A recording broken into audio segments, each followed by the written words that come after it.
Hey guys, Vern here again with the Hack Check podcast. Back with another episode of Talking Points. You guys seem to like these. I've had a good response so far, so thank you so much to those of you who've given me the good feedback on the previous two. Just going to jump in and talk about Jake Paul and Nate Diaz boxing one another. I know I'm a couple of days late on this, but rather late than never. So Jake Paul and Nate Diaz are scheduled to fight one another on the 5th of August. It is one of those Jake Paul boxing event type things that he always puts together. A lot of you were hoping for an MMA match now that he's signed for PFL. Sorry guys, that's not going to happen. No news yet on Jake Paul fighting in the PFL just yet. It's in the last couple of weeks or so, I think it was, there was footage of him training with Bo Nickel, but for me, it's probably just some publicity. I don't think we're going to see Jake Paul fighting in the PFL just yet. No one even knows what that division is going to be about. So it's on the back burner for a little bit. Jake Paul's ready to get back in boxing. There were rumors of him and Nate Diaz boxing one another before the Tommy Fury fight. And that never happened because Tommy Fury and Jake Paul eventually happened. Jake Paul losing by decision. So obviously a rematch is what he wanted, didn't get it. Now he's going to box with Nate Diaz. My thoughts on this. I'm not surprised. I know Nate Diaz was talking about possibly going and fighting at another MMA organization. I don't think anywhere else is going to pay him nearly as much as what the UFC paid. I don't think, unless he maybe did the PFL tournament and try to go for that $1 million. But again, I don't know if he wants to go through all that effort. Maybe he wants to try something that pays a little bit better, maybe a bit easier money in his mind. So this makes 100% sense for him because he's going to be making a lot of money and probably in his mind it's going to be quite an easy fight for him.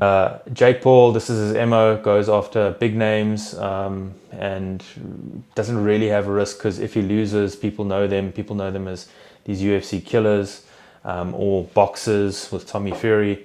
And if he wins, his notoriety goes up. But all in all, in the process, he's making a huge amount of money fighting these people. So my thoughts on the fight, I'm not really 100% sure just yet. It could go either way. I mean, Nate Diaz in MMA is an amazing boxer. He's got a very unorthodox style, sometimes really hard to deal with, super durable in MMA. So just because you're good at boxing in MMA doesn't mean it's going to translate to boxing in a pure boxing match. In MMA, you've got to worry about takedowns, kicks, and all these things. And boxing, you've just got to worry about the punches. So just because Nate Diaz was a good boxer in MMA doesn't mean he's going to be a good boxer in boxing. Another thing is, when you think of the power that somebody generates with the small gloves in MMA and the knockout power, that doesn't necessarily translate through to boxing on the 12-ounce gloves. We saw it with Conor McGregor. He clipped Floyd Mayweather a bunch of times. If that was in MMA, Floyd Mayweather probably would have gone out. It didn't really have the same effect. On the Jake Paul side, I think, Jake Paul will be the bigger man of the two. The power is going to come into it. His power and his timing is in tune for boxing. So the power that he can generate, it's not MMA power, it's boxing power. He's also been more active in boxing lately.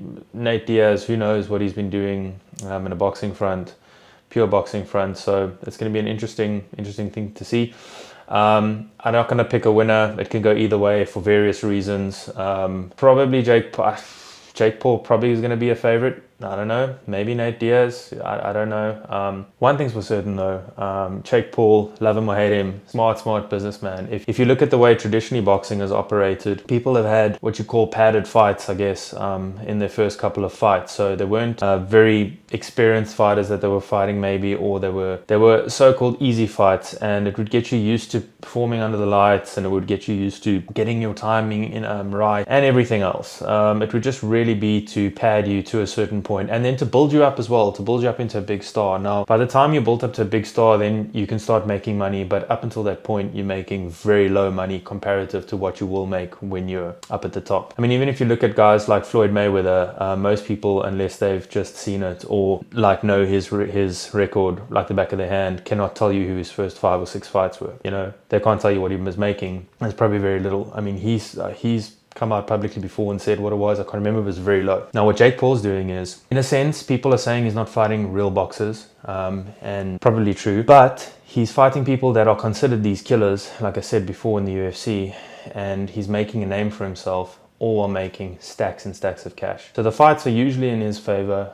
It's people that are either old, past it, have never actually boxed, and people are starting to see Jake Paul, at least from a casual fan standpoint, as a legitimate boxer and a legitimate threat. People in the boxing world are still unsure about it, but you cannot hate on the man's business sense. This is going to make him tons and tons of money again. To non-casual fans, everybody knows Nate Diaz, but more importantly, to the casual fan, Nate Diaz is a massive star. So I have no doubt Jake Paul's going to make an absolute fortune off of this yet again, pad his record on paper yet again, and start building up and make as much money as he can. So that's what this is all about.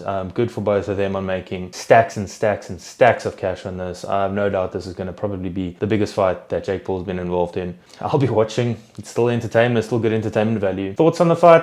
I don't know who's going to win. I don't really care who's going to win. I just want to watch it happen. And again, just gonna say, I can't hate Jake Paul's hustle. Man's a smart businessman, making that money. As always, guys and girls, thank you so much for watching. Please let me know your thoughts on the Jake Paul and Nate Diaz match. Who do you guys think is gonna win? Do you care? Will you be watching?